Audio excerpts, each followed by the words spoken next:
serve my Lord. I will call your name every day. I will sing my Lord. I will serve my Lord. I will call your name every day.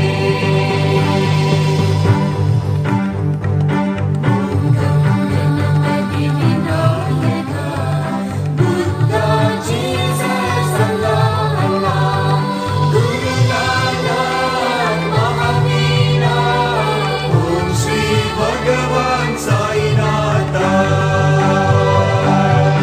I will love you more and more each day. I will love you, decide forever and a day.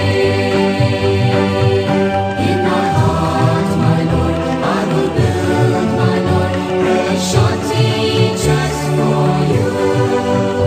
I will fill my heart with love, my Lord.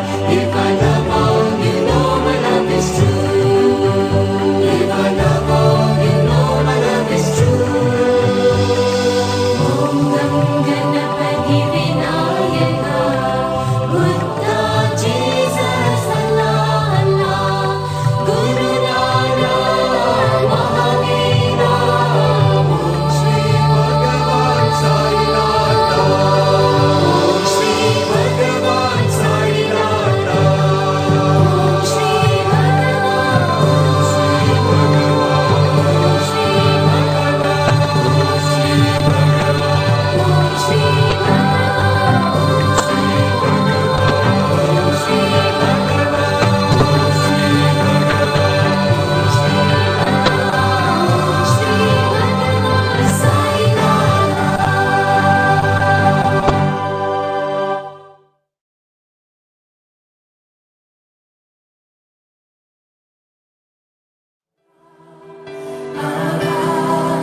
Is it awesome God He reigns from heaven above with wisdom, power, love, our God is an awesome God. Our God is an awesome God. He reigns from heaven above with wisdom, power, love. Our God is an awesome God.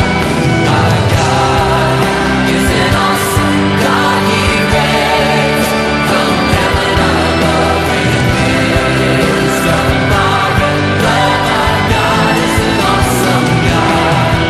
Our God is an awesome God. He reigns from heaven above with wisdom, power, love. Our God is an awesome God.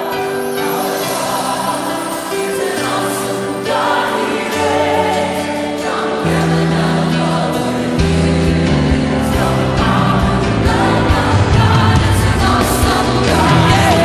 Our God is an awesome God. He reigns from heaven above with wisdom and power, love. Our God is an awesome God.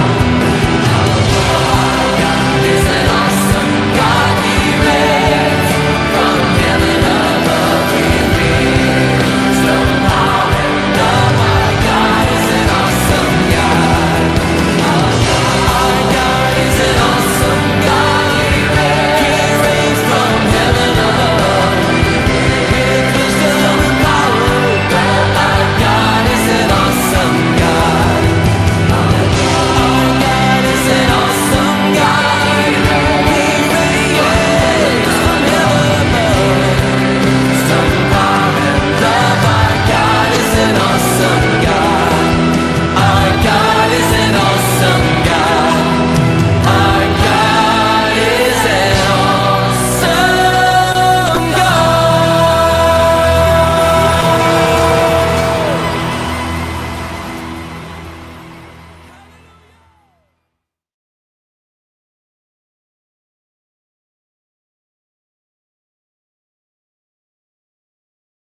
चित चोरा यशोदा के बाल, नवनीत चोर गोपाल।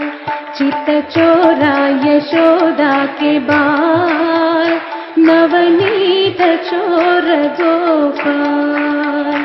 चित्त चोरा यशोदा के बाल, नवनीत चोर गोपाल। चित्त चोरा यशोदा के बाल, नवनीत चोर गोपाल गोपाल गोपाल, गोवर्धनधर गोपाल। गोपाल गोपाल गोपाल, गोवर्धनधर गोपाल। गोपाल गोपाल गोपाल गोपाल, गोवर्धनधर गोपाल। गोपाल गोपाल गोपाल, गोवर्धनधर गोपाल। चित्त चोरा यशोदा के बाल, नवनीत चोर गोपाल। चित्त चोरा यशोदा के बाल, नवनीत चोर गोपाल। गोपाल गोपाल, गोवर्धनधर गोपाल। गोपाल गोपाल गोपाल, गोवर्धनधर गोपाल। गोपाल गोपाल गोपाल गोपाल, गोवर्धनधर गोपाल। गोपाल गोपाल गोपाल, गोवर्धनधर गोपाल।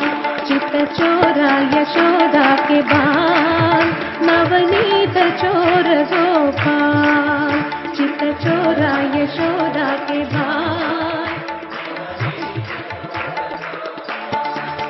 गोपाल गोपाल गोपाल, गोवर्धनधर गोपाल।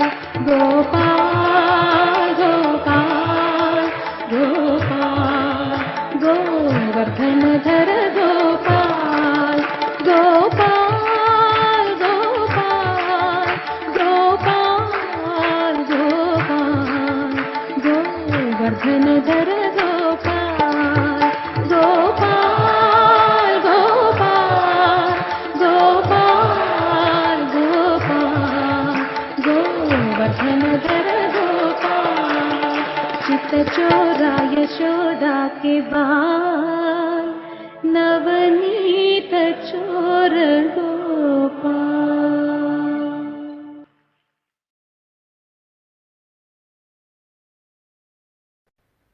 ॐ श्री गुरुभ्यो नमः। हरिः ॐ। ॐ गणानां त्वा गणपतिगुं हवामहे, कविं कवीनामुपमश्रवस्तमं। ज्येष्ठराजं ब्रह्मणां ब्रह्मणस्पत आनशृण्वन्नोतिभिः सीदसादनं। प्रणो देवी सरस्वती वाजेभिर्वाजिनीवती। तेनामवेत्र्यवतु गणेशाय नमः, सरस्वत्यै नमः। श्रीगुरुभ्यो नमः। हरि ॐ। ॐ शान्ति शान्ति शान्तिः।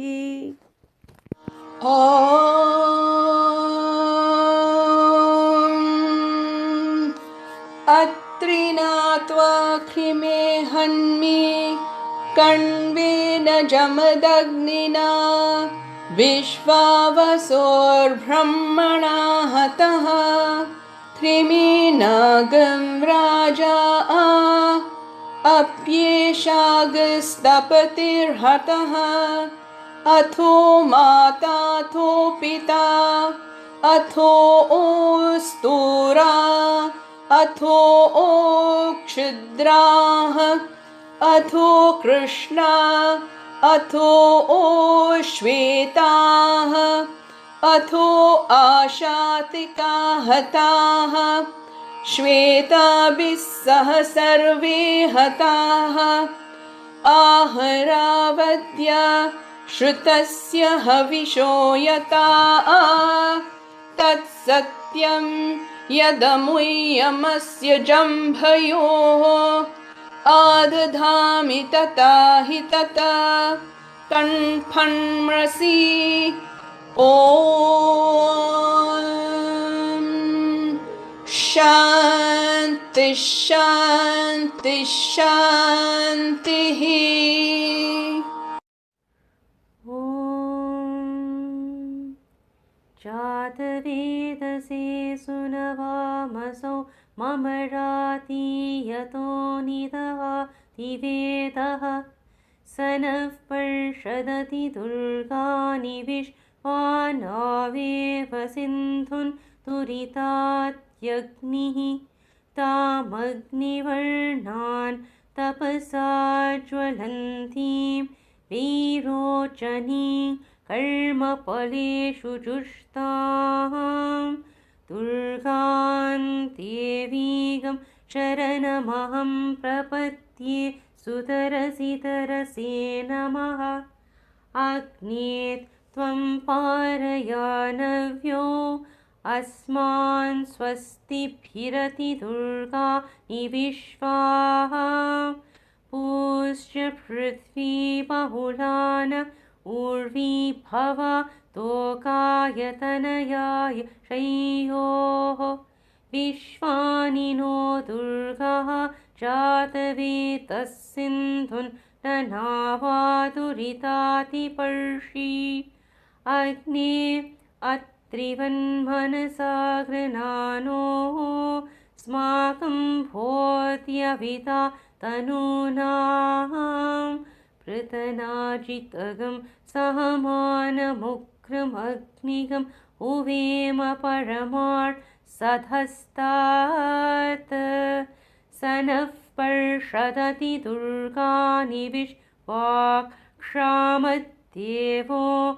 अतिदुरितात् यज्ञिः प्रत्नोषिकमेध्यो अध्वरेषु सना च होता नव्यश्च सत्सि स्वाइन चाग्नितनुवं पप्रयस्वास्मभ्यङ्क्षसौ भगमाय च स्वा घोभिर्जुष्टमयुजो निषिक्तन्तवेन् द्रविष्णोरनुसञ्चरेम नाकस्य पृष्ठमभिसंपसानो वैष्णवीलोका इह मादयन्तां कात्यायनाय विद्महे कन्यकुमारि धीमहि तन्नो दुर्गिः प्रचोदयात्। ॐ शान्ति शान्ति शान्तिः। ॐ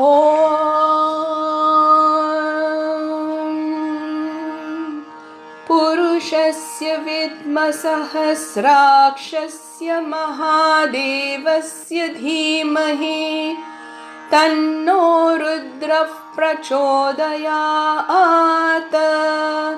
तत्पुरुषाय विद्महे महादेवाय धीमहि तन्नो रुद्रः प्रचोदयात्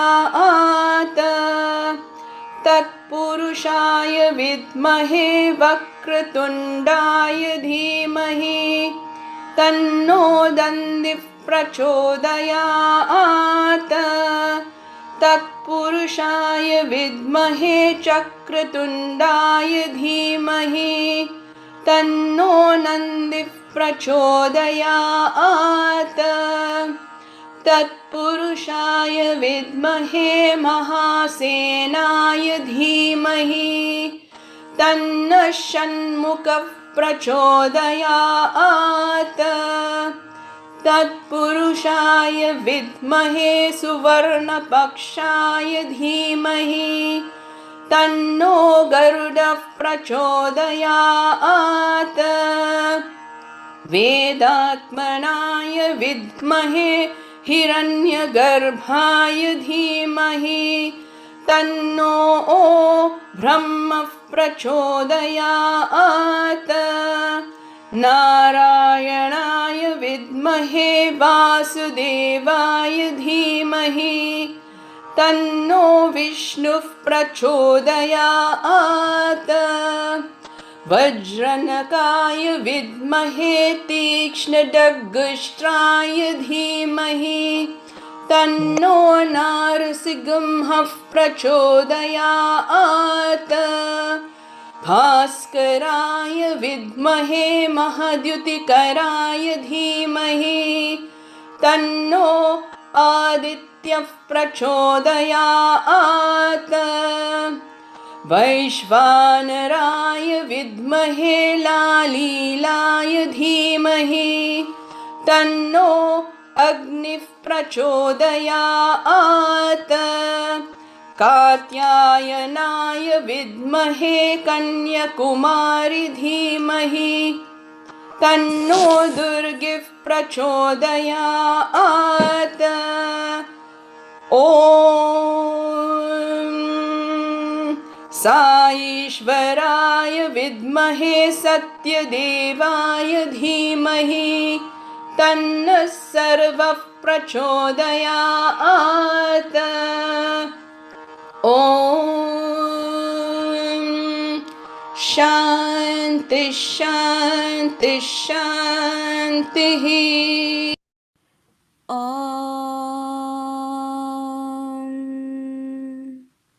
यदक्षरपदभ्रष्टं मात्राहीनं तु यद्भवे तत्सर्वं शाम्यतां देवा नारायण नमोऽस्तु ते विसर्गबिन्दुमात्राणि पदपादाक्षराणि च न्यूनानि चातिरिक्तानि क्षमस्व साईश्वरा अपराधसहस्राणि क्रियन्ते हर्निशं मया दासोऽयम् इति मां मद्वाक् क्षमस्व साईश्वरा अन्यथा शरणं नास्ति त्वमेव शरणं मम तस्मात् कारुण्यभावेन रक्ष रक्ष साईश्वरा हरिः ॐ तत्सत् श्री साईश्वरार्पणमस्तु ॐ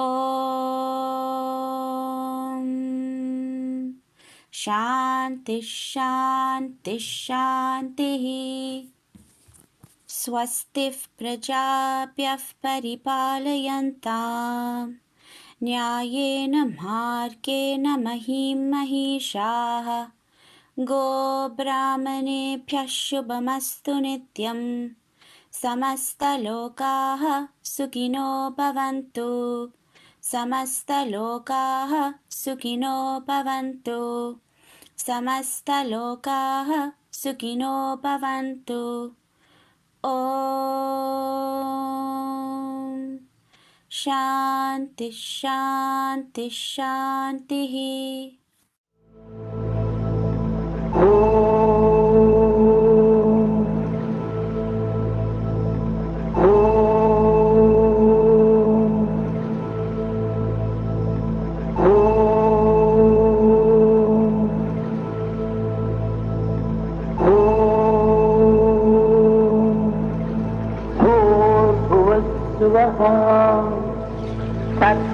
तत्सवितुर्वरेण्यं भर्गो देवस्य धीमहि धियो यो नः प्रचोदयात्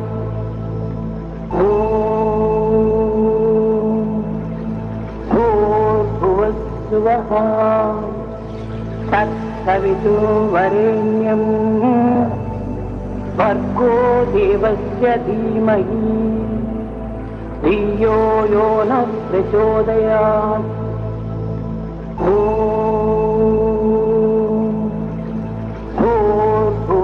स्वः तत्सवितुर्वरेण्यं भर्गो देवस्य धीमहि धियो यो नः प्रचोदयात्।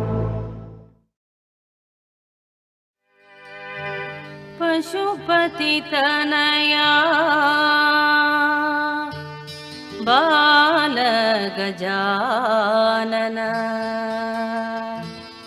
तुम हो विघ्न विनाशा गणेश तुम हो विघ्न विनाशा।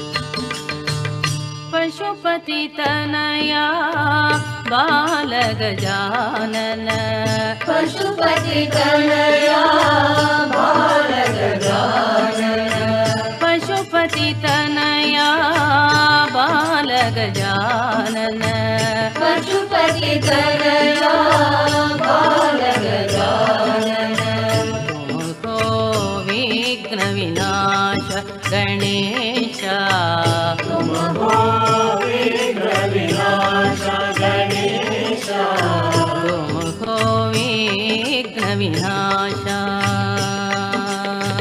तुमको विघ्न विनाश।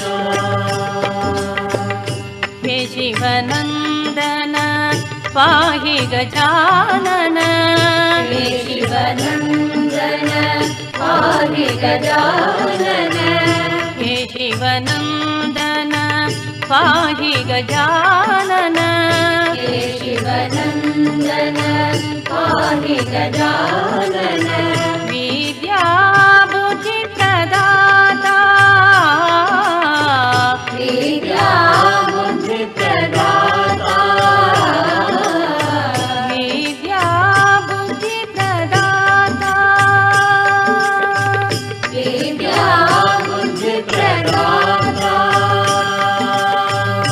मंगलकर हे मंगलकर हे मंगलकर हे मंगलकर हे मंगलकर हे मंगलकर हे मंगलकर हे मंगलकर हे सुंदर साई गणेश गणेश सुंदर साई गणेश गणेश सुंदर साई गणेश सुंदर साई गणेश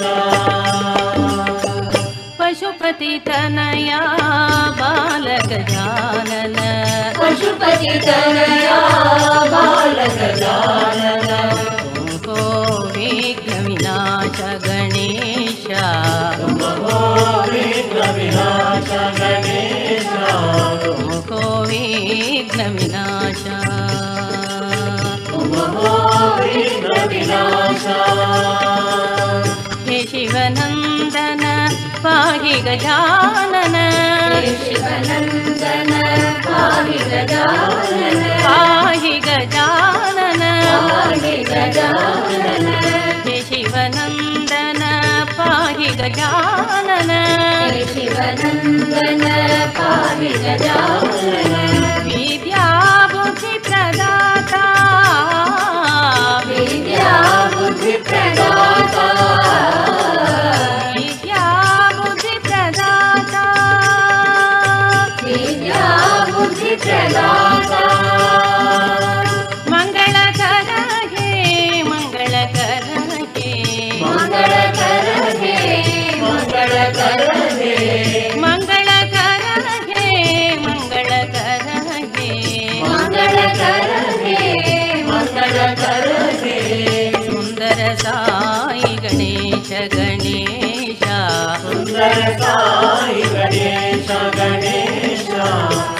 सुन्दर साई गणेश पशुपति तनया बालगजानन तुम हो विघ्न विनाश गणेश तुम हो विघ्न विनाश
मोक्षप्रदायिनि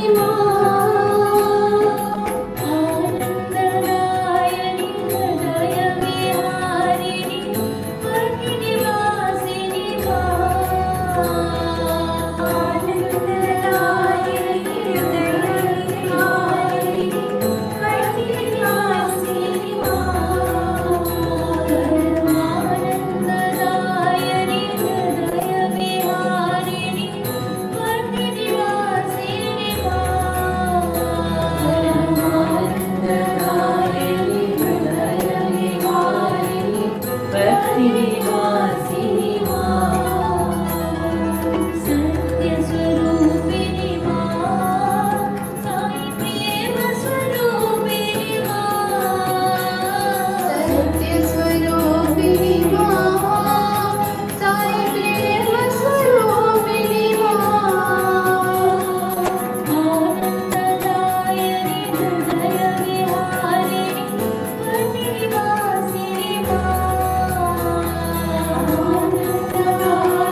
हृदयविहारिणि भक्तिनिवासिनि विघ्नविनाशिनि भवभयहारिणि कालिकपालिनि विघ्नविनाशिनि भवभयहारिणि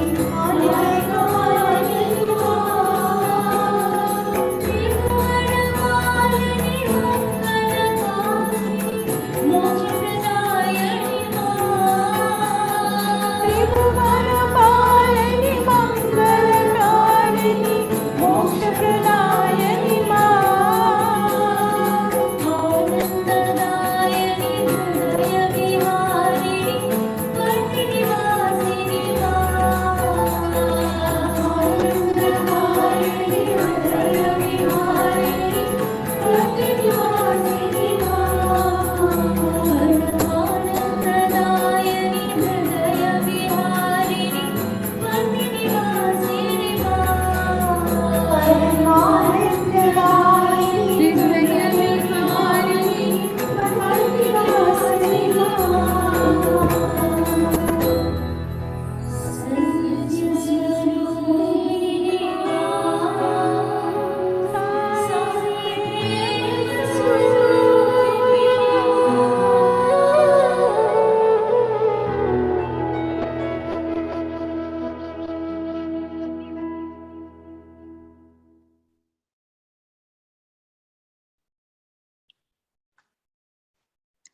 Offering my most loving pranams at the lotus feet of our dear Lord, Bhagavan Sri Satya Sai Baba.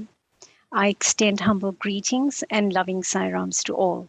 The Sri Satya Sai Overseas Organization South Africa extends a loving welcome to all. A special welcome to all of our brothers and sisters that have joined us internationally.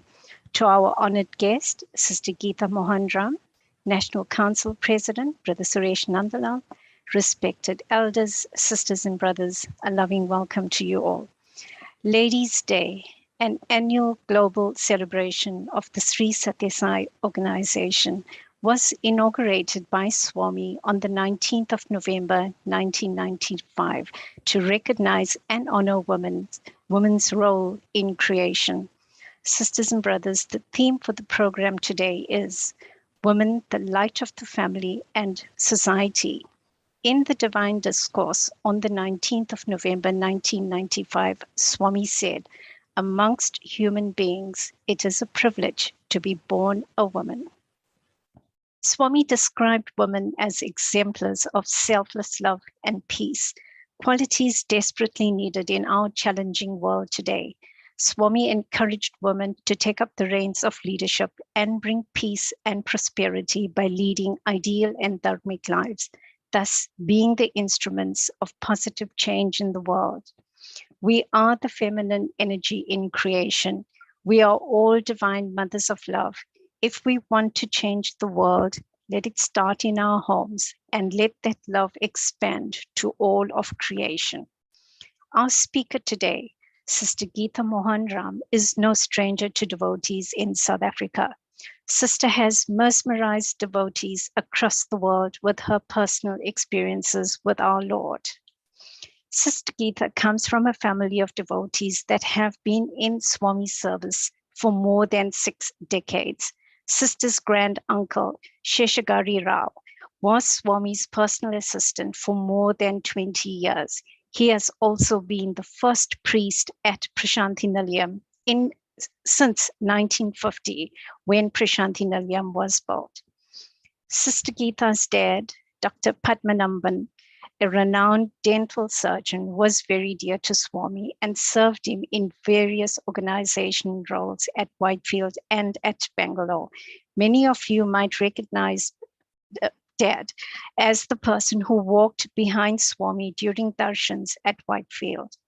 Sister Geeta's mom was appointed by Swami to be the SSE coordinator for the Karnataka state in India, which she served with vigor for 25 years and was especially chosen by Swami to be part of the original group that developed the first SSE or Bhavikas curriculum under the direction of Swami. Sister Geeta's family was one of the 9 families that started the first Akhanda Bhajan in 1945 under Swami's direct guidance once again. This was conducted for 25 years until Swami declared it to be a global event. Sister Geeta was named by Swami and has had the incredible fortune of enjoying her and experiencing the multifaceted personality of our Divine Lord from birth. While Swami graced their home in Bangalore with his presence regularly, all sisters' holidays and festivals were spent with Swami in Puttaparthi. At the 10-day age of 15, Sister Geeta was selected by Swami to be an SSE teacher, and in addition to this, delivered lectures under the EHV programs to high school teachers throughout the state of Karnataka in India. In 1978, Sister Geeta's marriage to Brother Mohan Ram was performed in the divine presence of Swami at Whitefield. Their twin sons, Varun and Arun, were born in 1981 and named by Swami. 7 years later, Swami directed the family to go to the USA, and they settled in Maryland, Washington, D.C., where Brother Mohan worked at NASA. The family attends the Sri Satya Sai Center of South Bethesda in the USA, where Sister Geeta served in various roles at the center. At Swami's command and blessings, Sister Geeta has been sharing her most intimate and wonderful experiences of our Lord in different parts of the world, including the USA, UK, Canada, Indonesia, Malaysia, Singapore, South Africa, Australia, Mauritius, and India for the past 25 years. In November 2005, on the occasion of the Ladies' Day, Swami directed Sister Geeta once again on his 80th birthday to address the distinguished gatherings in his divine presence at Prashanthi Nilayam. Sisters and brothers, we are indeed blessed to have Sister Geeta in our midst today. From the profile just provided to you, you would note Sister Geeta has had direction and a direct connection with the Lord himself. Who better to address us today than Sister Geeta herself? Sisters and brothers, the chat box will be available for you to post your questions and comments and will be addressed in the Q&A session after Sister Geeta's address this evening. Please join me in welcoming Sister Geeta to address us. Thank you, Sister Geeta.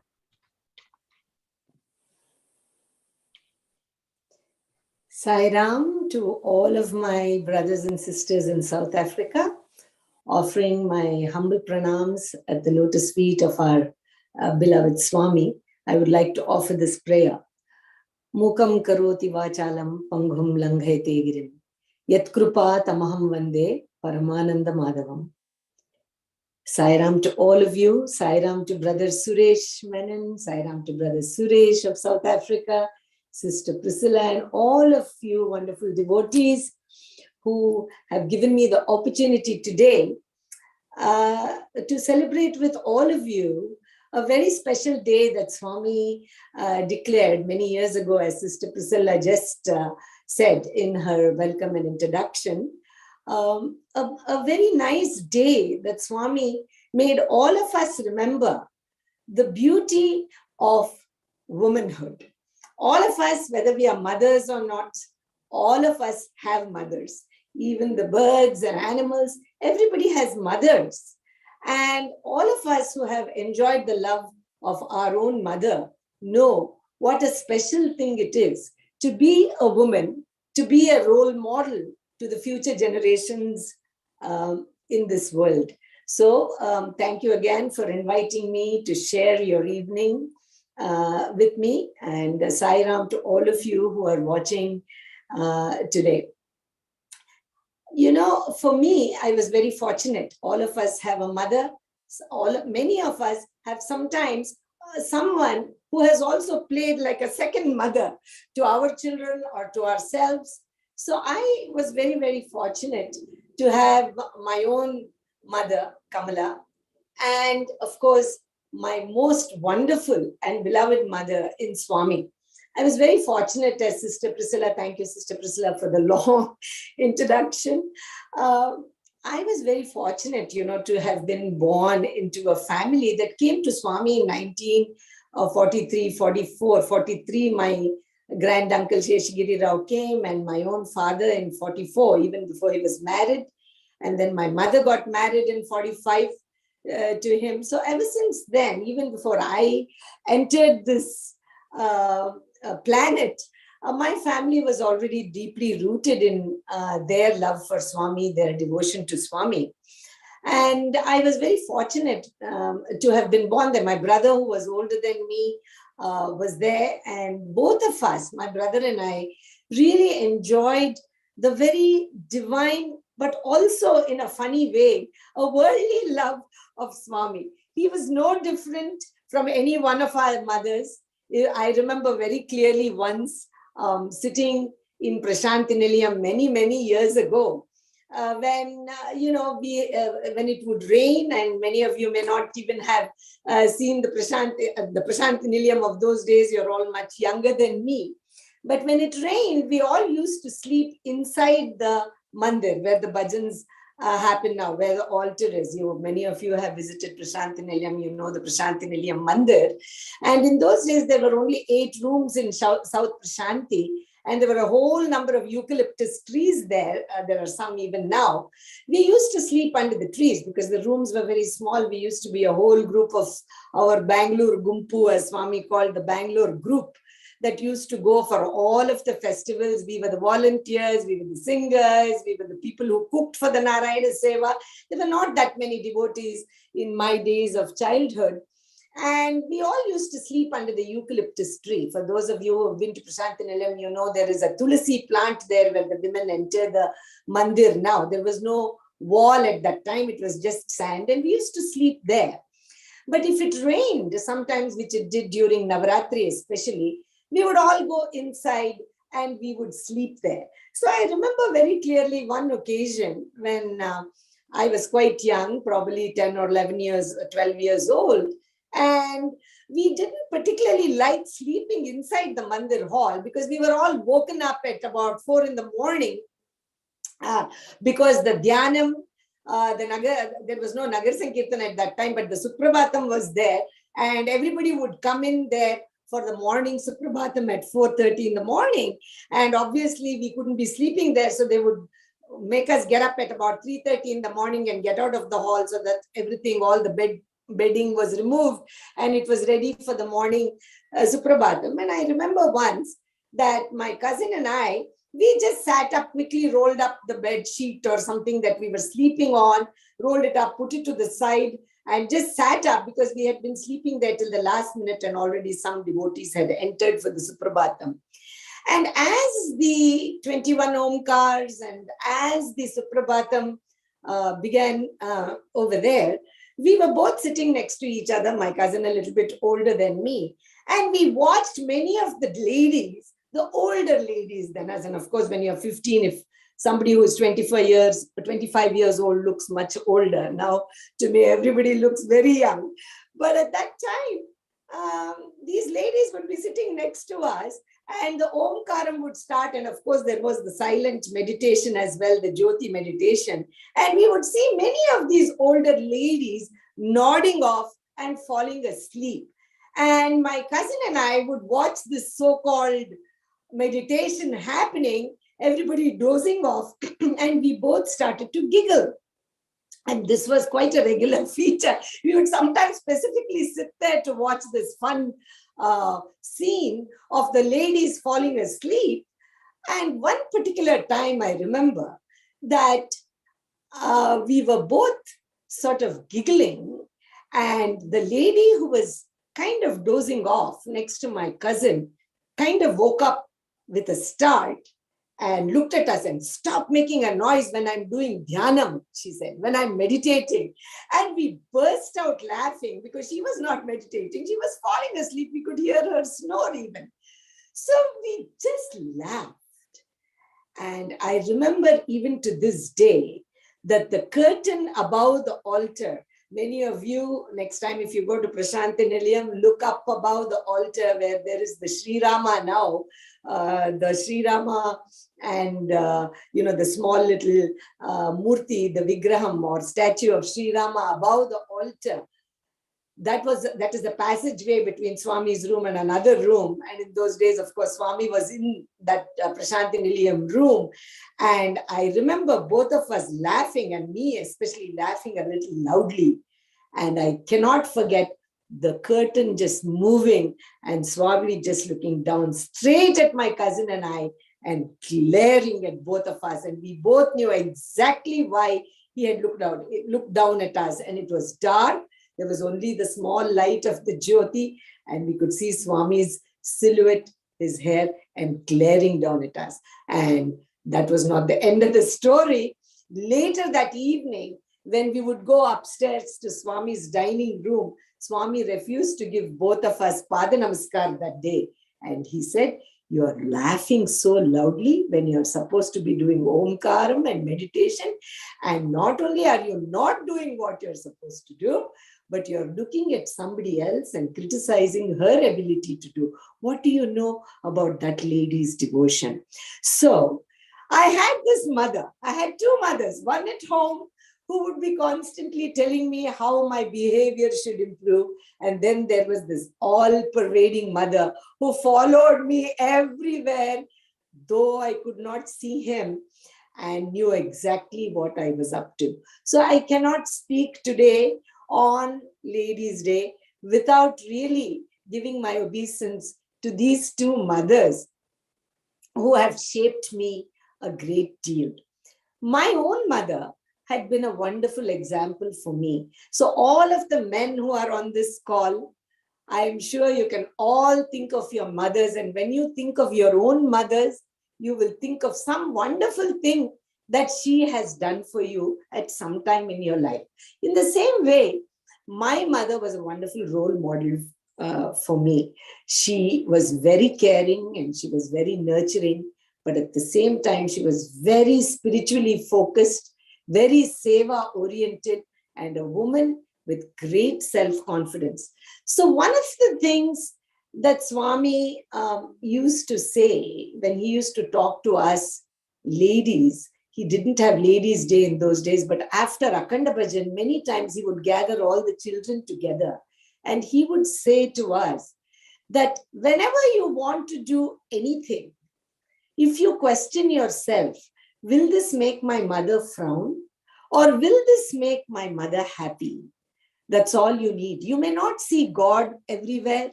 You may not be able to recognize divinity everywhere. But if your mind and intellect can tell you what would bring a smile to your mother, then that would be the right action. That would be the path that you should take. So I grew up with these kinds of messages. And over the years, I had the wonderful opportunity to see Swami, my divine mother, in behaving in so many ways that I wanted to emulate him as much as I could. But he was the most loving mother that one could have. At the same time, he was quite a strict mother too, like I just said. The loud giggling and laughing, that too in criticism at someone else, was definitely something that he didn't allow us as children. But at the same time, he would joke and sometimes in good humor tease as well.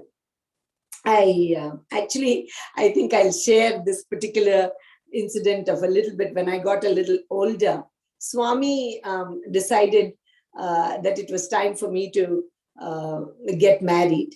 And he picked my husband Mohan Ram for me. We had not met, we had not seen each other. The suggestion for this alliance, as it is in India, it was an arranged marriage, came from an aunt of mine who lived in Delhi. My in-laws lived in Delhi at that time. And, she said, Geeta wants to marry only a Sai devotee boy. So this is a very nice family here in Delhi. The boy is in Bangalore. They are Sai devotees. They attend the Sai center here. Would you like to ask Swami if this would be a suitable alliance for her? I had been very, very particular that I did not want to marry anybody other than a Sai devotee, because I had grown up in this household where Swami came and stayed with us. He was in every aspect of my life, and I could not imagine a life where I would have to explain him to somebody, wait till they became a devotee. I know now many, many wonderful people who have become devotees after they have got married, and if Swami decides to call them, then that's what would happen. But I was young at that time, and I had no self-confidence in my ability to convince anybody. So I was very particular that I wanted to marry a Sai devotee. So this particular letter came from my aunt, and it was a funny kind of a situation. My father asked me, shall I ask Swami? Because we had such close proximity, we didn't really do anything without asking Swami. So he said, shall I ask Swami about this boy? They are Sai devotee family. Your aunt has written about them. They seem to be good people. Shall I ask Swami? My father asked me.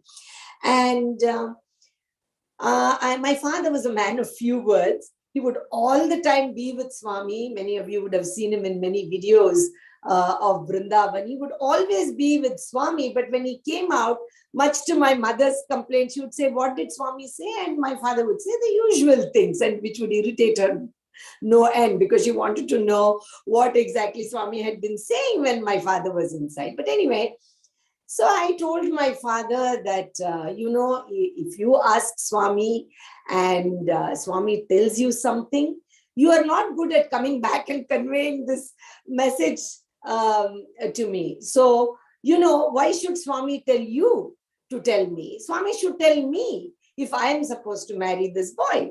So my father got a little annoyed with me. We are talking about traditional India, traditional Indian household, where I was brought up not to question my parents too much, though we were a pretty democratic family. And my father said, Swami is not going to discuss which boy and what kind of family with you. He will discuss it with the parents, which is what the tradition dictates. And I said, oh, why? I'm the one who's getting married. Why should he discuss with you? Because he will tell you so many things and you don't come back and tell me anything. And my mother, of course, did not say so loudly, but she totally agreed, because there had been many discussions where my father never came back and told us anything properly, whatever Swami had said. So I said, oh, I'm the one who's getting married. He should talk to me. So my father said, look, Swami is so busy, especially in those days, the college had just started in Vrindavan, and he said he's very, very busy. Swami has no time to come and sit and talk to you about this boy and all that. He will tell the elders. So I said, oh, he's Kalaya Tasmai Namaha. We are always singing Kala Titaya. He's beyond time. He was beyond this. He's beyond time and all that. What is time for Swami? If he is beyond time, he can come at home. So this was all like an argumentative discussion we had in the car while driving to Vrindavan with this letter in my father's pocket. In any case, I knew that, it would happen exactly like my dad said. my father would go and ask, come back and probably tell me in one sentence, Swami said yes or Swami said no. And that would have been the end of the conversation. But when we arrived in Vrindavan, it started to rain, and Swami sent word that he would not be giving darshan that day because it was really raining. And those were the days when it is under the tree. People used to sit under the tree in Vrindavan. And as we arrived in Vrindavan, my mother and I got out of the car and just went and stood under one of the other trees. And my father went inside Vrindavan building to see Swami, which he was allowed to do. And then after about 5, and just as he was about to reach the gate, Swami came out in the car, the compassionate Mother Sai that he is. There were so many people under the tree. He came out to give darshan in the car because so many people had been waiting. So he went round the tree many times giving darshan. But my mother and I, we were far away under another tree because it was raining, and my father had not yet reached Swami's gate when Swami's car had come out. So he came running. And then when Swami came near the tree where the bhajan was going on, it was a Thursday, he got out of the car, went quickly under the Sai Ram shed, as we used to call in those days, under the tree. It stood there. And from there, he gestured to my mother and I, who were standing on under a different tree. And we both came running. And as we came near the tree, the bhajans were going on. And in full view of everybody, Swami caught hold of my ear and said, "Oh, I am Kalatitaya. I am beyond time. I must tell you, you're the one who is getting married, not Padmanabh, your father. Whatever it is, I must tell you, not your parents, is it?" He said. This is even before my father had even read Swami, told him about the letter or anything. And he said, "I have to tell you, isn't it?" And you say, "What is time for him? Why is it a waste of time to talk to me?" And so the whole discussion that had happened in the car, Swami told all of us, and in front of the whole bhajan group, he had my ear in his hands. And then very sweetly he said, "He's a very good boy. You get married to him." And then he turned to my father and said, "You tell those people, the boy's family, to come from Delhi on Sunday. I will see them and I will settle the marriage." Now, this was a little bit of a shock for my parents because they had never met this boy, never met this boy's family. They didn't even know them. It was just a letter written by my aunt from Delhi. And my father said, "Swami, I don't know them." Swami said, "So what if you don't know them? I know them. Go and phone them as soon as you go home." Now came another problem. My mother said, "Swami, tomorrow we are all going to Mangalore. There is a Bal Vikas or SSSE, as it is called in the Western countries, the Bal Vikas program. There is a Guru's training camp in Mangalore. And Geeta and I are leaving early tomorrow morning for the camp because she is giving 2 talks over there on several of the subjects that are there for the training. The training camps usually used to happen from Friday evening all the way through Sunday. So I was one of the speakers since I became a Bal Vikas Guru very early. And I was one of the trainers for the Guru's camp. So my mother said, "We have to leave tomorrow morning and we will be coming back on Sunday evening." Now, Swami said, "Ask the boy's family to come on Sunday from Delhi." So my mother said, "We will not be here, Swami. We have committed to doing the Guru's camp in Mangalore." So Swami said, "Kamlamma, you go and you inaugurate the camp, start the program, and then Saturday night bus you take it and you come back on Sunday morning," he said, "but don't take Geeta." So my mother said she's giving 2 talks, Swami, on 2 different topics. I think one was the technique of storytelling and one was spiritual development in children, something like that. So she said she's giving 2 talks. I mean, it was last moment. Today is Thursday and she's giving 2 of the talks for the training camp. So Swami said, no, you asked. There was another lady called Sunandama.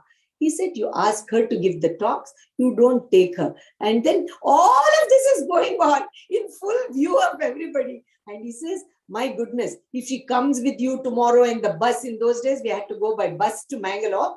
He said, if you take her in the bus and all night bus travel, then morning giving 2 talks, and you do all of the 2 talks and then again come back in the night bus, she will look so tired, no boy will agree to marry her. So my mother started to smile, and he said, no, you don't do it. Take her, let her look fresh and nice when the boys' family come.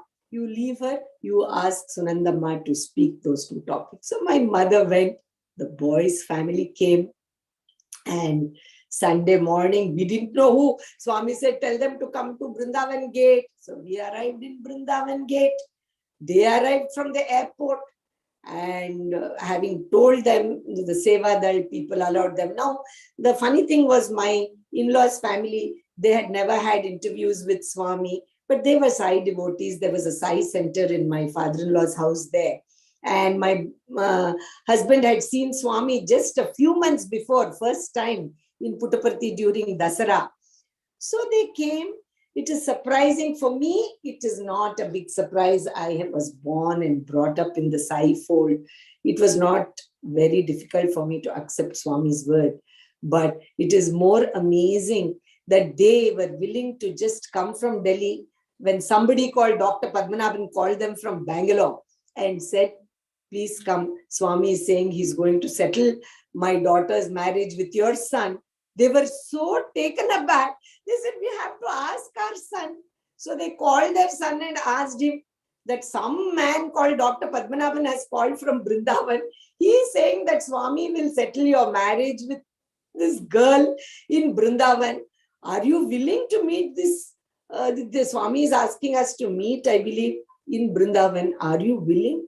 And my husband, who had just seen Swami for the first time in October, said, if Swami has said so, I will say it is okay by me. So that shocked the parents further, and they all arrived in Brindavan.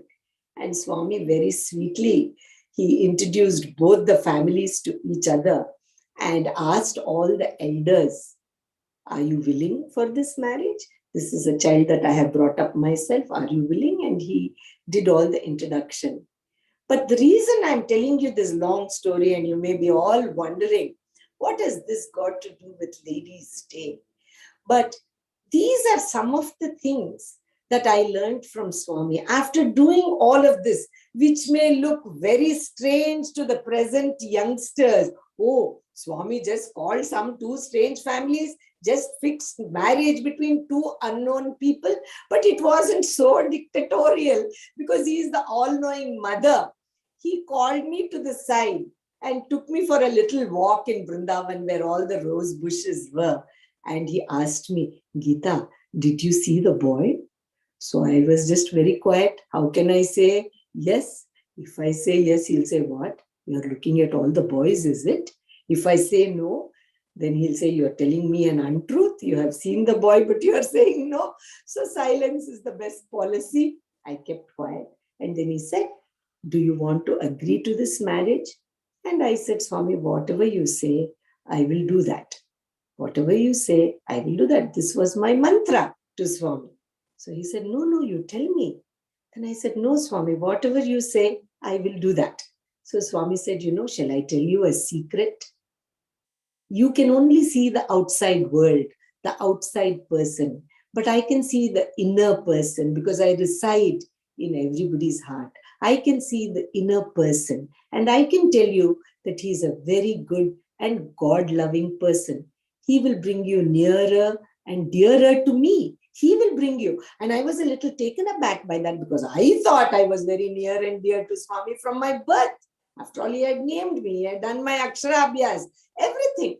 So he said, he will bring you closer and closer to me.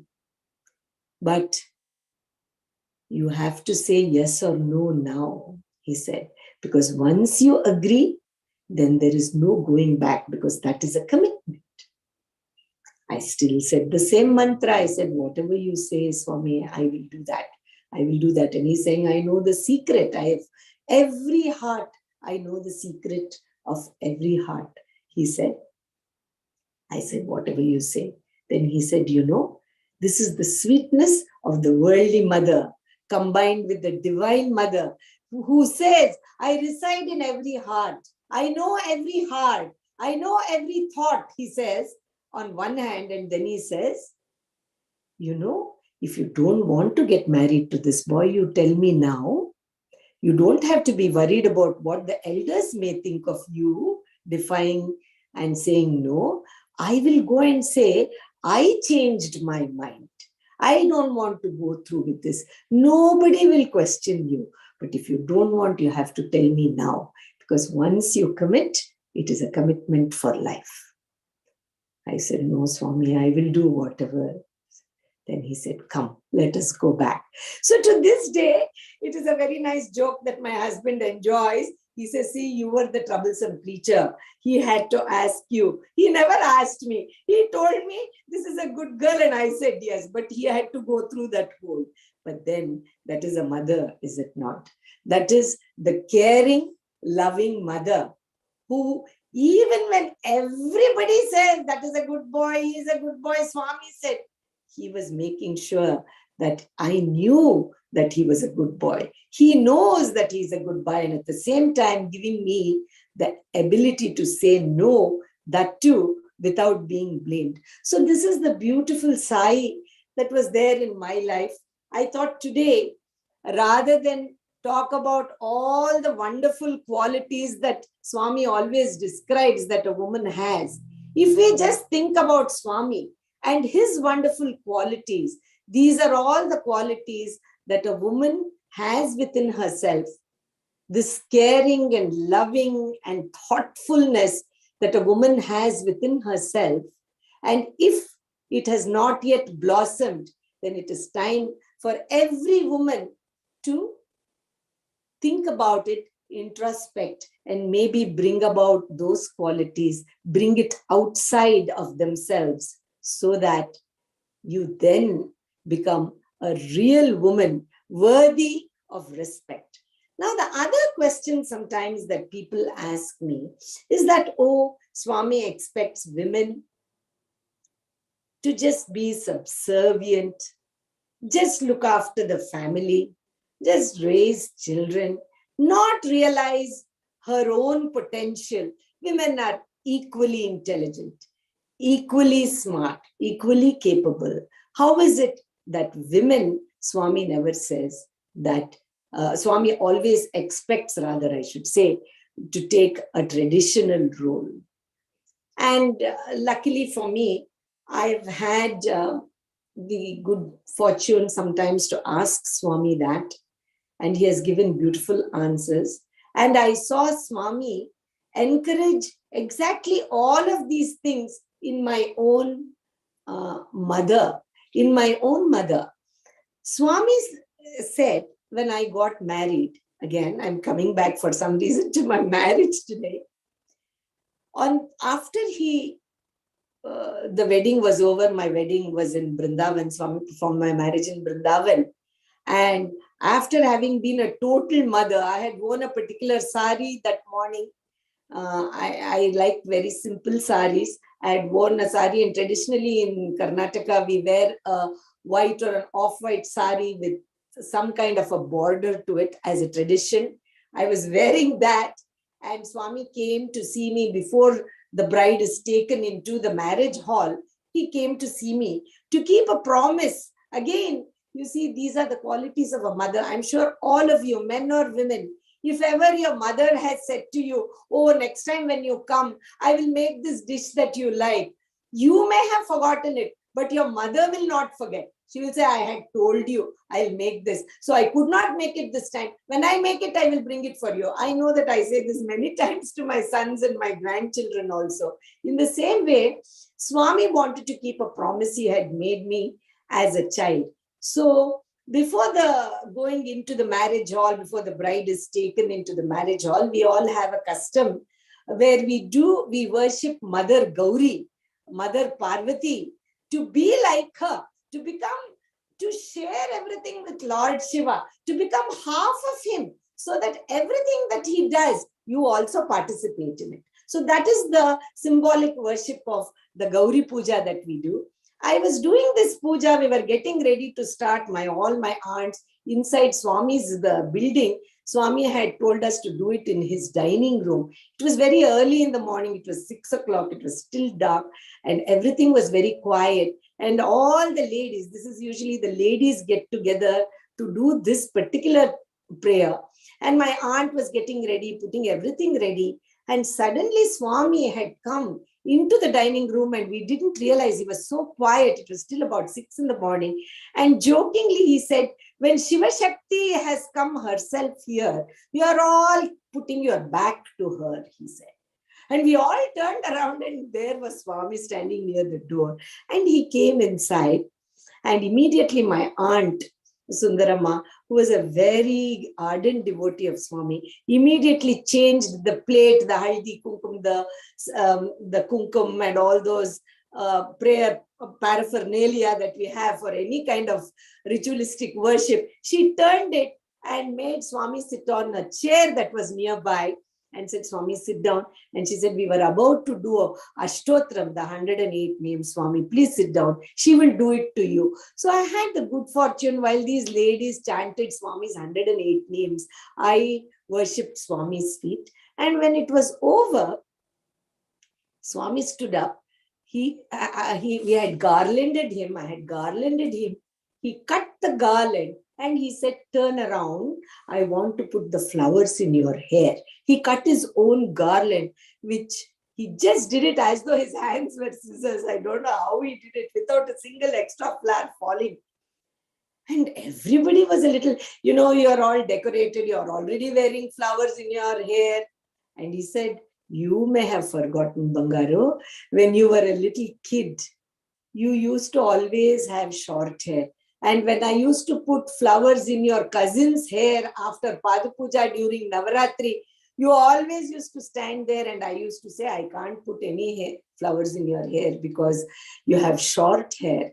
You used to come with hairpin and still I would say the same thing. And once you started to cry that you also wanted me to put the flowers in your hair. In the old tradition, whenever they did Swami's Pada Puja during Navaratri, to all the young children, Swami used to put the flowers in their hair after the worship was over.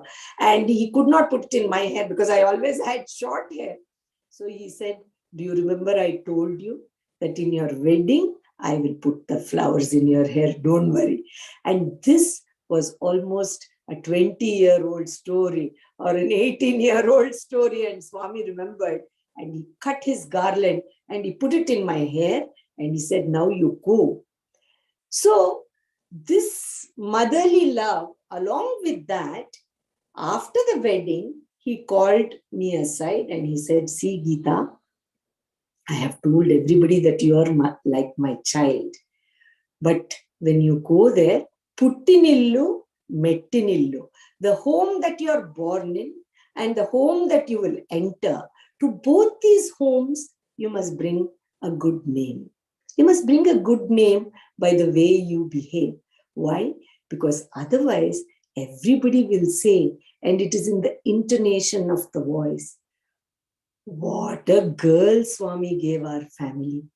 They can say that. Or the same sentence, they can say, what a girl Swami gave us.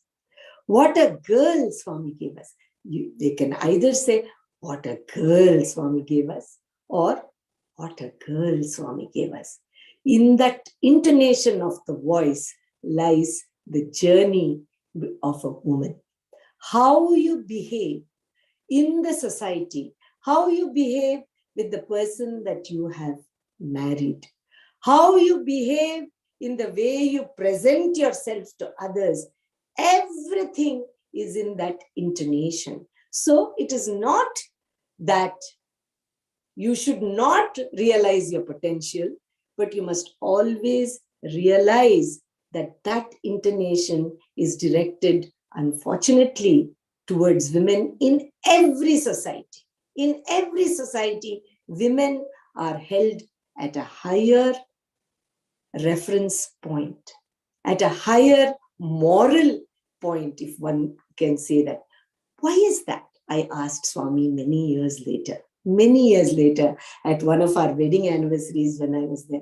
I said, Swami, why is it that women are held at such a high level of expectation? Why is it? And he said, oh, it is a very easy answer.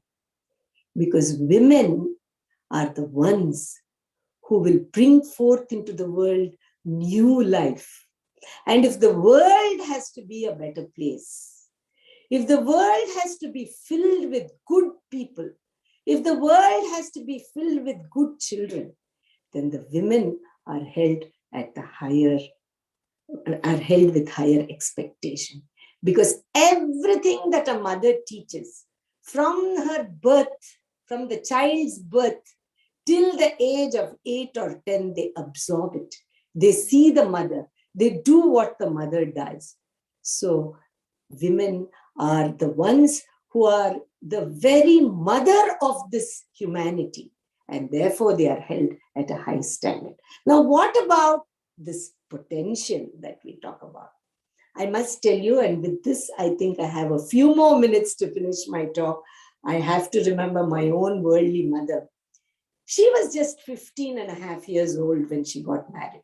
She wanted to be a doctor, but the traditions of her times, in the 30s and in the 40s, in India, in Bangalore, in a small town, she was not given the opportunity to go to college, even though she got married to my father, whose family was quite forward-thinking, my mother says, for her days, and allowed her to go and finish her pre-university, what we call 12th grade or high school in those days. They did send her to school after she got married, but she didn't go to college. But my mother was a dynamic woman, and Swami recognized that. And very, very early in my mother's marriage, she came to Swami in 1945. As soon as she married my father, and a few months before she got married, Swami had seen her in Bangalore and told her, I'll be getting you married to a dental surgeon. So her journey began after getting married with my father till she passed away in 2019 and reached Swami's feet. Her whole life was always the way Swami would probably have wanted her. I'm sure if you ask her, she would have said, I have made many mistakes, but she tried her very best to be a wonderful role model for us. And this mother of mine, Kamala, she did not go to college. She did not have the many degrees that all of us women nowadays love to talk about, but she was a dynamic woman. And Swami recognized that very early. And in the early 60s, when it was almost unheard of in the city of Bangalore, in late 50s, I think it was, and early 60s, Swami started to tell my father every time he came to our house, teach Kamalamma how to drive, teach Kamalamma how to drive. It must have been even in the late 50s actually, because I remember my mother driving even when I was a very small girl. Teach her how to drive. And my father, being a traditional male, was a little reluctant to do something that most men of his generation didn't do, which was to teach his wife how to drive and give her all of this ability to go wherever she wanted to in the car, which was not the thing in those days in India. But Swami insisted. And my father, unable to actually say no to Swami, said, okay. And there were no driving schools and all that in India in those days. So my father would teach my mother, and many people who have learned from their husbands driving, you will know that men are not very patient. That's one of the qualities that women, Swami says, have 7 qualities, patience being the first one. Of course, I can't claim for that. But my father was not a very patient teacher, but he taught my mother. And after that, the amount of seva that my mother did for Swami, for the community in where she lived, is unbelievable. Swami, her driver's license number in Bangalore in those days, they used to give women separate driver's license. It was 5 or 6 number the driver's license number. And she would drive everywhere. They would all say the lady in the car, they had named her. She would go everywhere. And later on, throughout her, my Swami made her the first Balavikas coordinator for Karnataka state and asked her to travel all over Karnataka by herself, which was again an unheard of thing in those days. Not only that, the most important thing were two things. After my mother learned to drive, Swami asked her one day when my mother and I had gone to Vrindavan, Swami, the person who used to drive Swami was not there. He was sick. And Swami wanted to go and see the Joy ice cream factory near Vrindavan. Swami was going to inaugurate it. The Joy ice cream people were ardent devotees of Swami. Swami was going to inaugurate it. But Swami wanted to see the construction. And on that day, there was nobody there to drive in Vrindavan. My mother and I had gone for darshan. And Swami called my mother and told my mother, after darshan is over, I want you to drive me to the Joy ice cream factory. And my mother was petrified at the thought of having to drive Swami somewhere. And Swami said, no, you take me there. I don't have my driver. He said that one sentence and went out to give darshan. Now, my mother was really scared. It was the old bungalow of Vrindavan. And she had already parked the car in Vrindavan. And she would have to back up the car for quite some distance with Swami sitting in the car to be able to turn around and drive out. And she was very scared of how she would back out with Swami sitting, plus the view is covered because Swami's hair is so white. And she was so scared.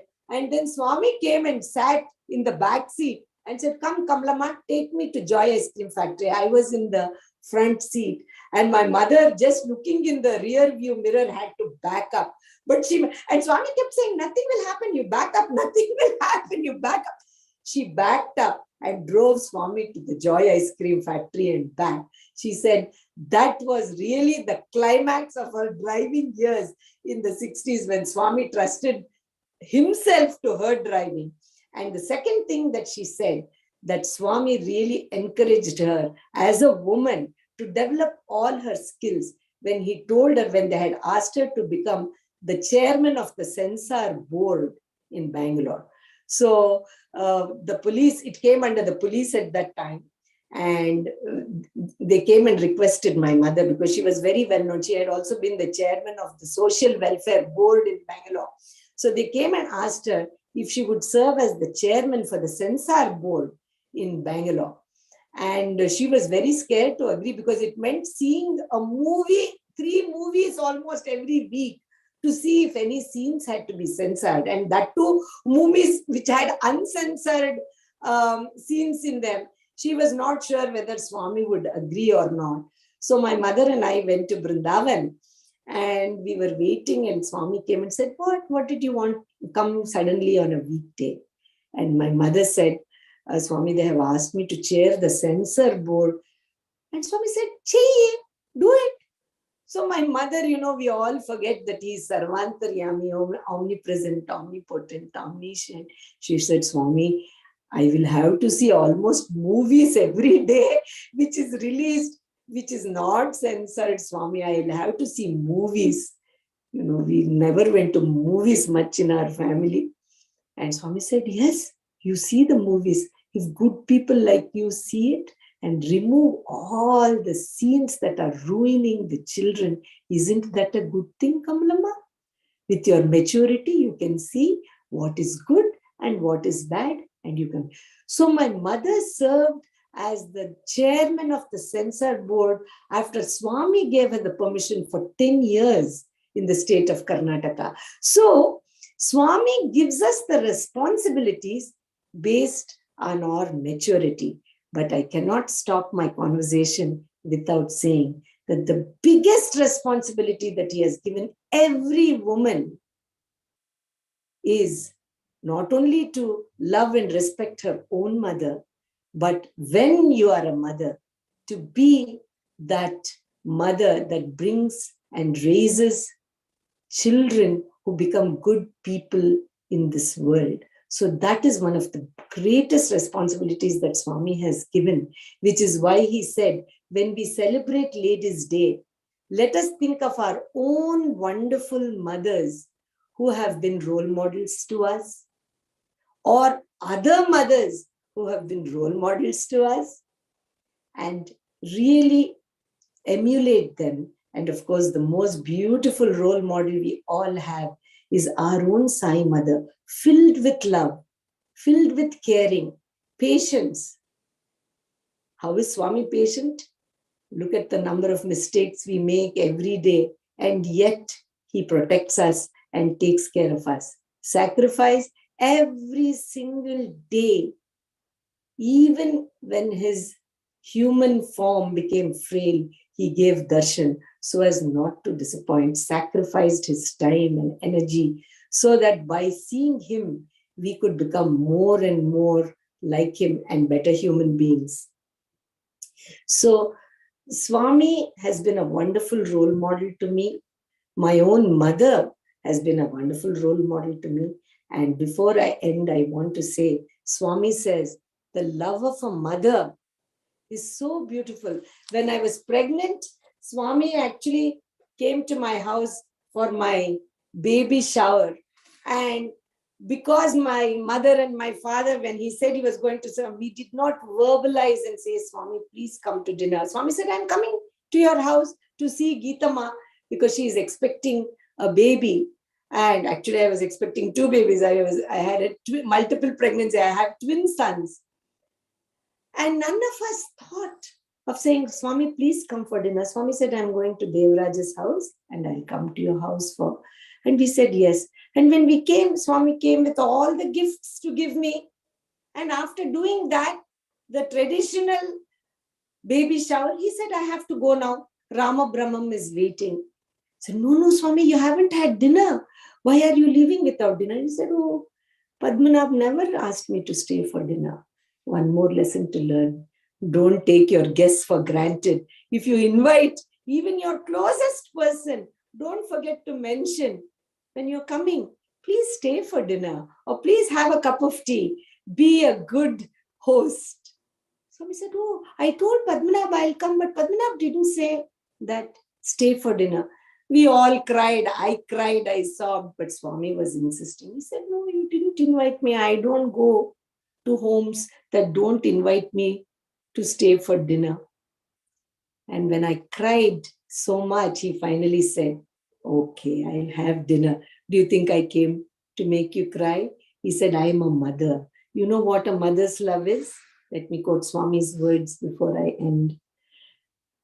Sanna jaji kanna, sampangi lata kanna, junnu gadda kanna, venna kanna, namili kannu kanna, nindu vennala kanna, kanna talli prema sunnitambu. I'll translate.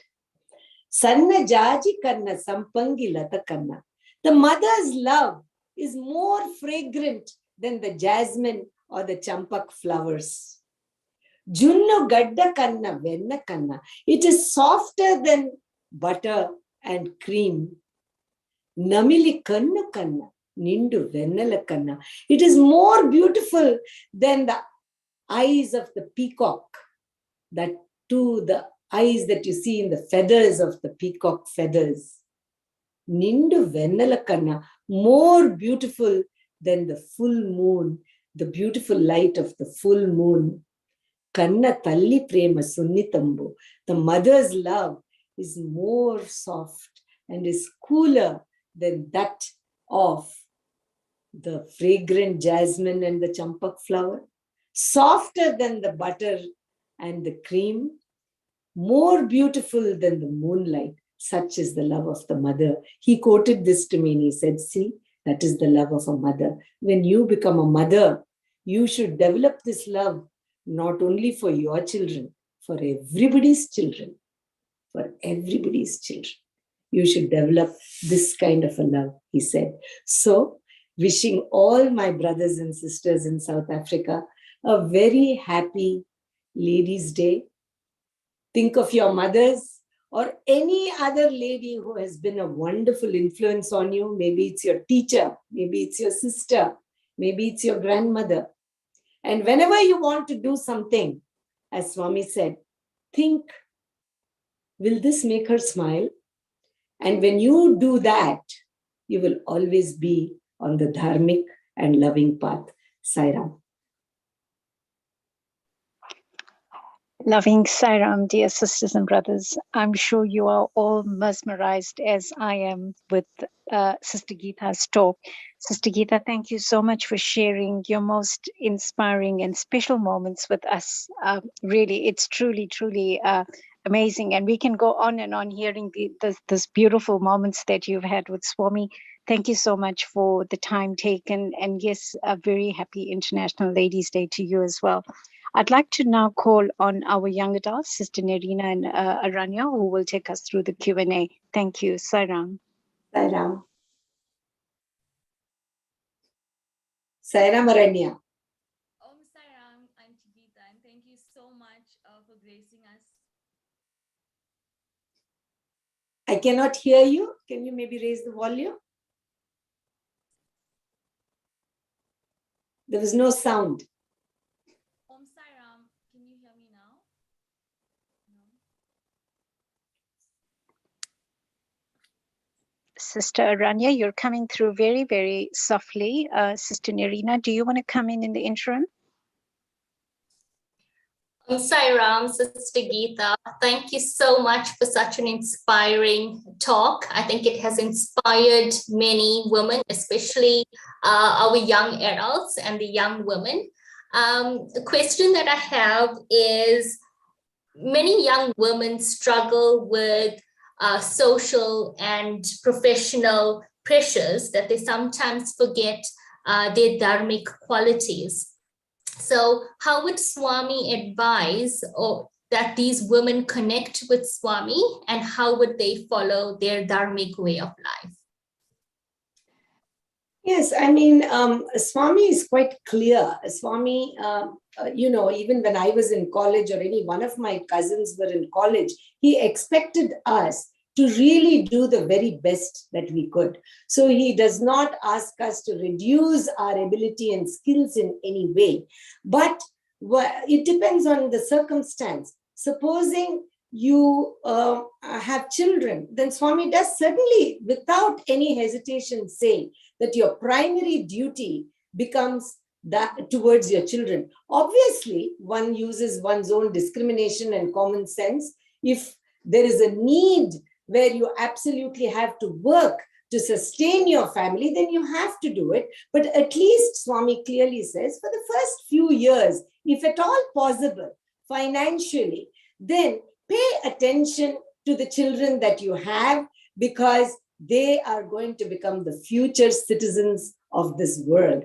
And that cannot be any bigger responsibility than any CEO or CFO position that you may reach. Having said that, once the children have reached an age where you don't require to manage them so minutely, then definitely develop your own skills. In fact, when I started to give talks all over the world like this, and I had to travel, when I asked Swami once, Swami, every time I travel, I go for 3 or 4 days. My husband is still working. I am not there at home to take care of the home. Is it okay? Shall I continue to go and give my talks? And Swami said, why? Does your husband not know how to make some rice and some sambar for himself?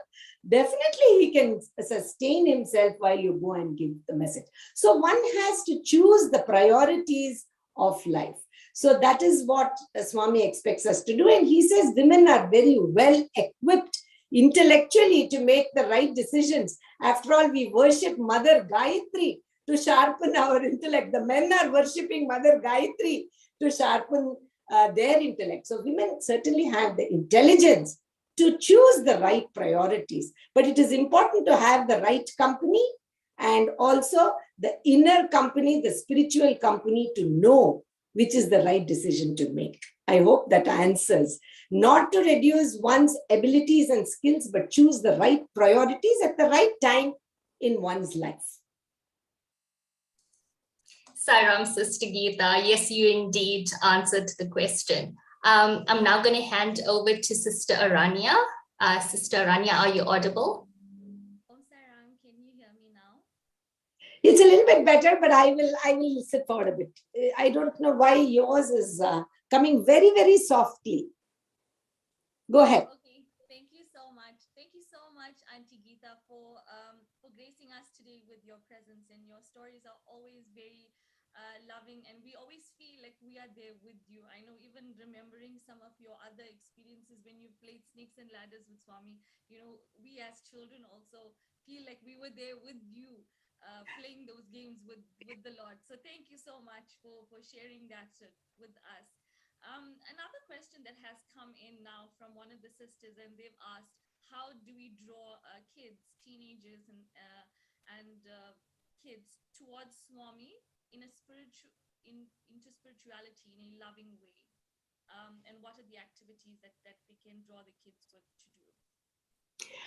I'm going to repeat the question. How can we bring our teenagers towards a spiritual life? Is that what you said? Okay. So there are a couple of things. Unfortunately for us adults, Swami very clearly says, you can hide from anybody, but you cannot hide from a teenager or God. Because the teenagers are observing the parents and what they do. So first and foremost, Swami says, we, the adults, have the responsibility of, first of all, being good examples and role models. Swami himself says, practice what you preach. And we all know the story that Swami says of Sri Ramakrishna, where Sri Ramakrishna Paramahamsa, the great saint, when a mother brought a child to him and said, will you tell my child not to eat so many sweets? He said, come back after 2 weeks. And then when he told the child in one sentence, stop eating sweets, it's not good for you, the child stopped eating. So the mother said, why didn't you tell him 2 weeks ago? Now for 2 weeks he has been eating sweets. And Sri Ramakrishna Paramahamsa said, because 2 weeks ago I was eating sweets myself. How can I tell the child to do something that I am not doing? So first and foremost, the responsibility of leading a spiritual, if one must call that, or leading a good and dharmic life falls on the shoulders of the parents, because the children observe the parents and the community in which they are moving around. The second thing is, again, falls a little bit on the parents as well, the company that the parents keep. If the parents are telling the children not to do something, but their own friends that they meet in get-togethers are doing all of those things, then they will not have the ability to tell the children not to do something. So that falls on the elders or the family members to set a good role model. The other part for the children is, of course, to encourage them in the way, in the things that they would like to do in a proper way. When my sons joined college, Swami told them, Arun and Varun, my sons, Sai ku eppudu yes, yes, yes, he said. Playing a pun on the word, he said, for Swami, everything is yes, yes, yes. And saying, you know what that SSS is? You're going to college, you're a teenager, you will be exposed to many things. But what is your first thing? You're a student. That is the first S. What is the second thing? Why are you there? You are there to study. That is the second S. Study. That is your duty as a student. What is the third S? You can't study all the time. To sing beautifully, things that bring beautiful love into your heart, for love for the divine, love and joy to others. Sing. You can't sing all the time, or you can't study all the time. Then play sports. You need food for the soul in the form of divine music. You need food for the body in the form of sports, a healthy body, and of course, study for the intellect, and you are a student. So he said, Sai ku eppudu, yes, yes, yes. If you do this, then Sai will also say, yes, yes, yes. So we have to encourage our children in the sports, in the music, in seva, that is also another S. So when we allow them to do these things and help them to meet such people and be in good company, I think we can encourage our teenagers who are full of wonderful divine potential to realize it. But it is up to the adults to set an example and then to encourage the youngsters as well. That is what Swami says.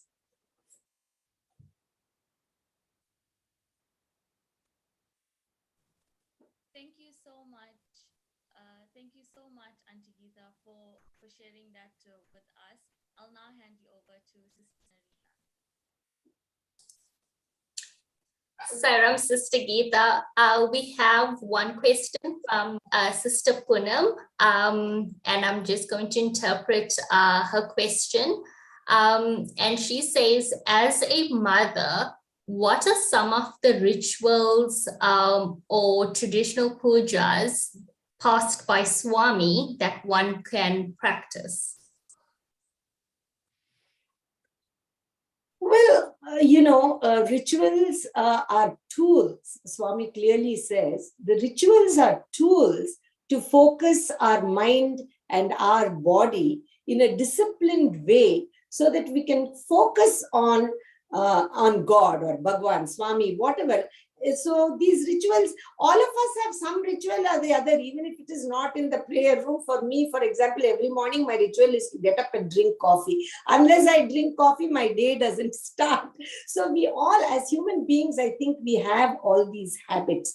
The rituals form a great tool to have a disciplined life. For if you teach your child every morning, you should get up before going to school, say a short prayer, you do obeisance to in your altar, and then start your day. That positive thought, that positive ritual that you start your day with continues throughout the day. And before you go to bed, if you just say your prayers, thanks Swami that he has seen you through the whole night, whole day, and brought you home safely back to your family. That is also a ritual. So rituals are traditions that each household carries for itself. And if the children see the mothers or the fathers doing those traditions, they would like to follow too. Even when they leave the home and go away, if they do a tradition that mom used to do, they say, oh, my mom used to do this for Diwali, or my mom used to do this for Christmas. Whatever it is, it brings back good memories of the childhood. But the ritual, Swami says, should not end in itself. It has to become a means for a higher thought, for a higher thinking, for a higher improvement of one's real reason for having taken up this human form. So if we just end in rituals, just doing rituals and going and then behaving as we like outside, being as hurtful to others or as mean to others, but coming home and doing the rituals, immediately the children also see the hypocrisy in that. So therefore, the rituals are tools to become better people.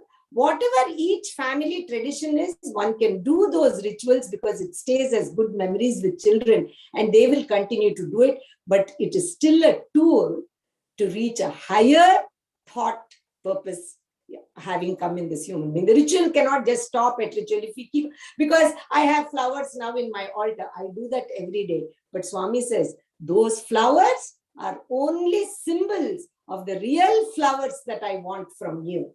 I want flowers of truth. I want flowers of love. I want flowers of compassion, kindness.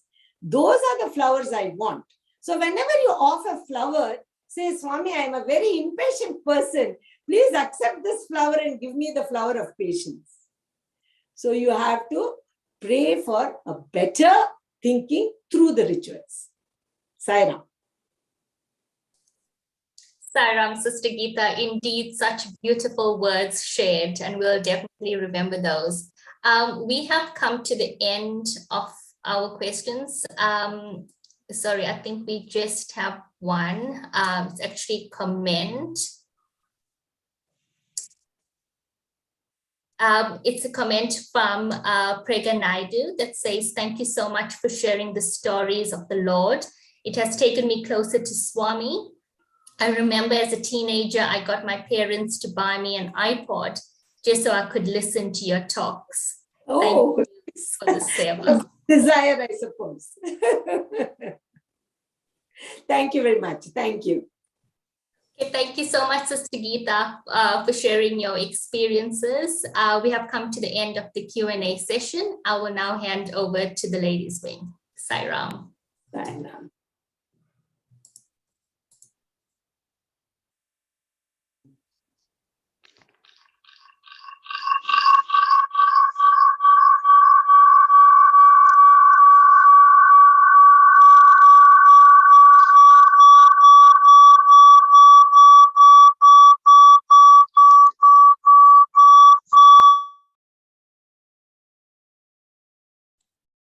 My humble pranams at the lotus feet of Bhagwan Sri Satya Sai Baba.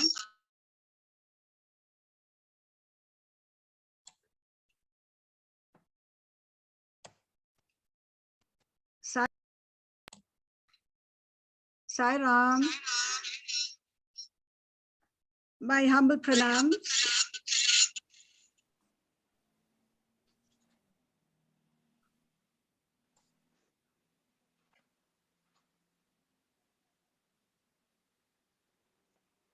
Saram, Auntie Prema, we can hear you. You can proceed. Thank you.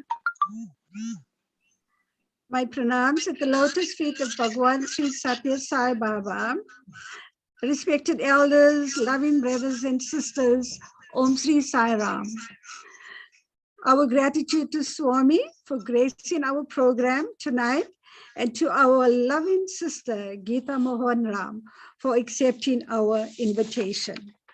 It's been such a pleasure listening to all of your lovely experiences with Swami. We always look for a role model. My mother has been my role model, and Swami has the love of 1,000 mothers. We want to thank you for your responses to our question and answer session. And we hope that you would grace our shores after the pandemic is over. Thank you so much for joining us this evening, and to our young adults for managing our chat box, to all our brothers and sisters that have joined us online. Thank you so much for joining us. Jai Sai Ram. Thank you all of the Sai devotees in South Africa. Thank you very much. I do appreciate you inviting me. Thank you to all of the office bearers and the team members who had several Zoom calls with me. Thank you so much for inviting me again. Wish you all a very happy Ladies' Day again. Sai Ram. Om Sai Ram. Thank you, Sister Geeta. Once again, on behalf of all of the devotees present, all our brothers and sisters internationally, thank you so much for embracing us with your very personal interactions with Swami. And, apart from a gratitude, I just wish to express and hope that Swami blesses you in abundance with the work, the amazing work that you're doing. And what better way to spread the love of God is with the very personal experiences you've had. Thank you, sister. May Swami bless you in abundance. We'd now go into a bhajan and closing prayer thereafter. Thank you so much. Jai Sai Ram. Devi Bhavani Ma, Jai Sai Bhavani Ma, Devi Bhavani Ma, Jai Sai Bhavani Ma, Daya Karo Sai Ma, Kripa Karo Sai Ma, Daya Karo Sai Ma, Karo Sai Ma, Jaya Ma, Jaya Ma, Jaya Devi Bhavani Ma, Jaya Ma, Jaya Ma, Jaya Devi Bhavani Ma, Jaya Pati Nivasini Ma, Jaya Sai Bhavani Ma, Jaya Pati Nivasini Ma, Jaya Sai Bhavani Ma, Jaya Pati Nivasini Ma, Jaya Sai Bhavani Ma, Jaya Pati Nivasini Ma, Jaya Sai Bhavani Ma, Jaya Jaga Janani Ma, Jai Janani Ma, Jai Ma, Jai Ma, Jai Ma, Jai Ma, Jai Ma, Jai Ma, Sai Shiva Shankar शङ्करि Sai परमेश्वरि Sai Shiv शङ्करि Sai परमेश्वरि Ambe Bhavani मां जय अम्बे भवानी मां जय साई भवानी मां जय साई भवानी मां जय जग जननी मां जय जग जननी मां जय मां जय मां जय मां जय मां जय मां जय मां साई शिव शङ्करि साई परमेश्वरि साई शिव शङ्करि साई परमेश्वरि अम्बे भवानी मां जय अम्बे भवानी मां साई भवानी मां जय साई भवानी जय जग जननी मां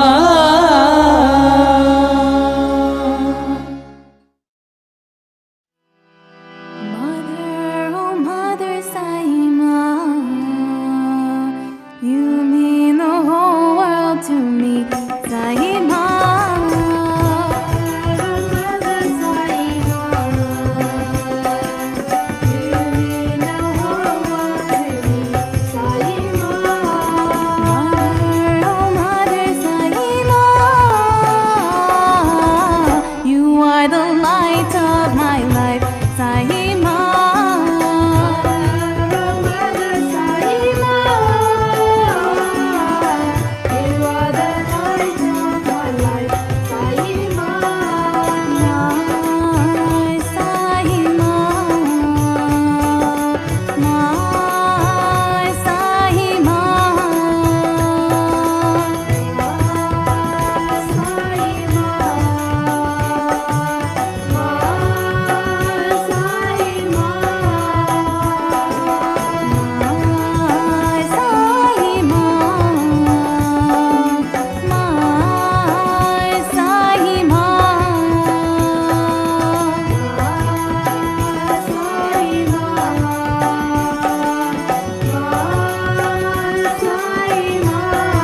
In times of trouble and despair, I call your name, you're always there.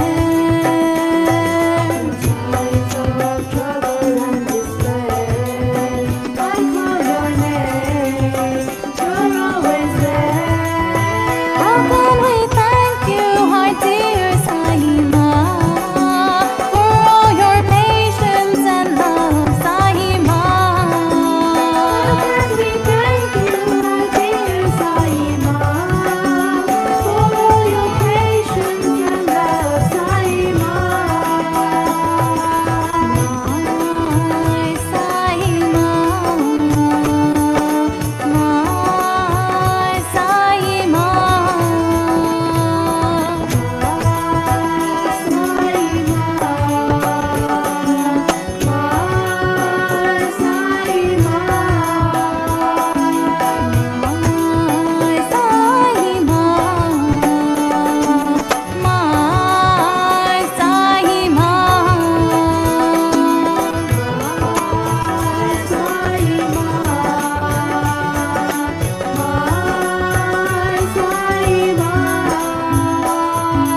Mother, oh Mother Sai Ma, you mean the whole world to me, Sai Ma. Mother Sai Ma, you mean the whole world to me, Sai Ma. Mother, oh Mother Sai Ma, you are the light of my life, Sai Ma. Mother Sai Ma, you are the light of my life, Sai Ma. My Sai Ma, my Sai Ma, my Sai Ma, my Sai Ma, my Sai Ma.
असतो मा सत्यमया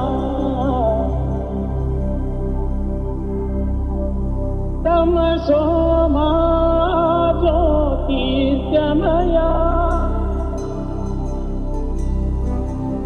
मृत्योर्मा अमृतं गमया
सद्गुरुदेवा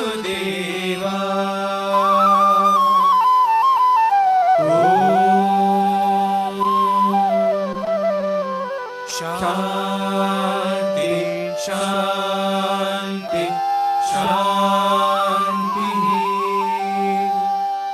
समस्तलोका सुखिनो भवन्तु समस्तलोका सुखिनो भवन्तु समस्तलोका सुखिनो भवन्तु ॐ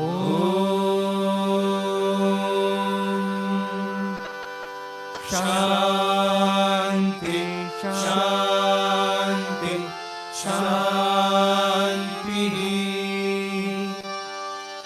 जय बोलो भगवान श्री सत्य साई बाबा जी की जय।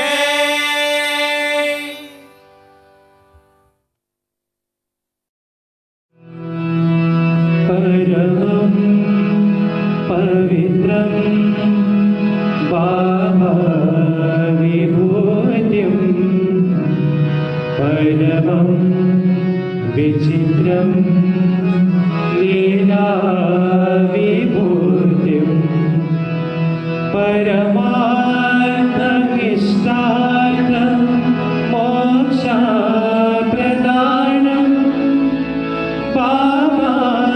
विभूतिं हृदयमाश्रयामि परमं पवित्रं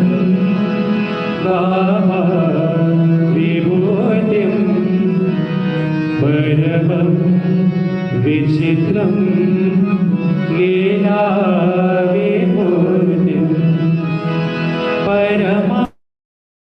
इष्टार्थं मोक्षप्रदानं भावाविभूतिं हृदयमाश्रयामि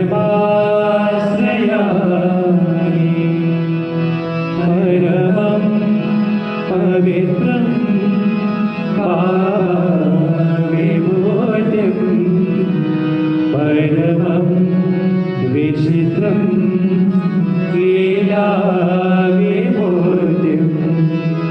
परमार्थमिष्टार्थं मोक्षप्रदानं भावाविभूतिं हृदयमाश्रयामि।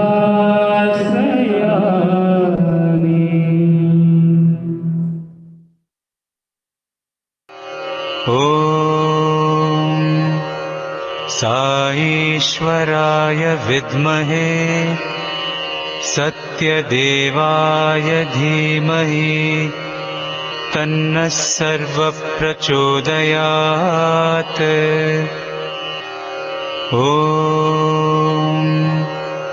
साईश्वराय विद्महे सत्यदेवाय धीमहि तन्नः सर्वप्रचोदयात्। ॐ साईश्वराय विद्महे सत्यदेवाय धीमहि तन्नः सर्वप्रचोदयात्। ॐ साईश्वराय विद्महे सत्यदेवाय धीमहि तन्नः सर्वप्रचोदयात्। ॐ साईश्वराय विद्महे सत्यदेवाय धीमहि तन्नः सर्वप्रचोदयात्। ॐ साईश्वराय विद्महे सत्यदेवाय धीमहि तन्नः सर्वप्रचोदयात् ॐ साईश्वराय विद्महे सत्यदेवाय धीमहि तन्नः सर्वप्रचोदयात् ॐ साईश्वराय विद्महे सत्यदेवाय धीमहि तन्नः सर्वप्रचोदयात् ॐ साईश्वराय विद्महे सत्यदेवाय धीमहि तन्नः सर्वप्रचोदयात्